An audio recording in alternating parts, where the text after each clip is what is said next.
Hello everyone, আমি রিয়া। আমি একজন যোগা টিচার। আমি অনলাইনে যোগা করাই। আজকের ভিডিওটা করার একটাই কারণ, আমার কাছে অনেক পার্সোনাল বলো, মেসেঞ্জারে বলো, অনেক মেসেজ আসছে যে দিদিভাই মিডনাইটের জন্য বেস্ট ডায়েট বলো। তো আজকের ভিডিওটা সেই জন্যই করা। মিডনাইটের জন্য বেস্ট হচ্ছে, প্রথমেই দেখাই, এই যে এরকম সাইজের একটা বাটি নেবে। ফার্স্টে বলি, এরকম সাইজের একটা বাটি নেবে। এই বাটি ভরে তোমাদের যদি পপকর্ন থাকে, যেটা বাটার লবণ ছাড়া, সেই পপকর্নটা খেতে পারো এক বাটি। মাখনা খেতে পারো রোস্ট করে, হালকা রোস্ট করে মাখনা খেতে পারো। ছোলা রোস্ট করে বাজারে দেখবে অনেক পাওয়া যায় প্যাকেটে, সেই ছোলা খেতে পারো এক বাটি।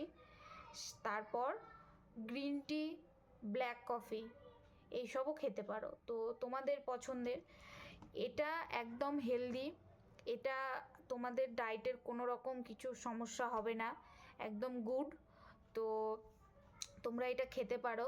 তো ভিডিওটা কেমন লাগলো অবশ্যই বলবে, আর কে কী জানতে চাও আমাকে অবশ্যই কমেন্ট করে বলবে।